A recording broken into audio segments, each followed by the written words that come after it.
అన్న ఎలా ఉందన్న డబుల్ స్మార్ట్?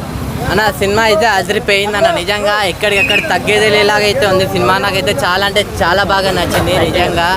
పూరి జగన్నాథ్ గారి డైరెక్షన్ అయితే చాలా చాలా బాగా చూపించారు అన్న, నాకు చాలా బాగా నచ్చింది. ఎంత కిందకి వెళ్తే అంత పైకి వస్తారు అన్నట్లు ఈ సినిమాతో అలా ప్రూవ్ అయితే అనిపించింది. ట్రోల్ చేశారు కదా లైగర్కి, ఈ సినిమా ఎలా ఉందన్న? అన్న ట్రోల్స్ కానీ అవి కానీ నిజంగా అదే చెప్తున్నా కదా, చాలా బాధపడి తను కూడా డిప్రెషన్లోకి వెళ్ళి అలా అలా కొన్ని ఇయర్స్ తర్వాత వస్తున్నాం మన ముందుకి.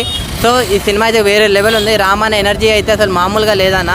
ఎనర్జీ కానీ, ఆ స్టెప్స్ కానీ, డ్యాన్స్ కానీ, డైలాగ్స్ కానీ, నిజంగా మన స్లాంగ్తో డైలాగ్స్ వేరే లెవెల్ ఉంటాయి. స్మార్ట్ 1 అంత రేంజ్లో ఉందా స్మార్ట్? అంతకు మించి ఉందన్న, అంతకు మించి ఉంది. హీరోయిన్ కూడా కొత్త వాళ్ళు కాబట్టి సినిమా కూడా చాలా డిఫరెంట్గా అనిపిస్తుంది. మీ ఎవరికి first KGF villain Sanjay Dutt గారు ఎలా చేశారు అన్న? తన యాక్టింగ్ గురించి ఏం చెప్పలేమన్నా, నిజంగా తన యాక్టింగ్ అయితే అదర్ కొట్టేశారనమాట. సినిమా నాకు ఎక్కడ బోర్ అనిపించలే, లాగలేదు. సినిమా అయితే ఫుల్ ఎనర్జెటిక్గా ఉందన్నమాట. సో రామన్నకి నిజంగా స్కంద సినిమా లాస్ట్ టైం పోయింది, అసలు ఎక్కడి నుంచో పోయింది, కనిపించట్లే. ఈ సినిమాతో నిజంగా రామన్నకి మన పూరి జగన్నాథ్ గారికి నిజంగా మస్తు కంబ్యాక్ అనేది చెప్పుకోవచ్చు అన్న.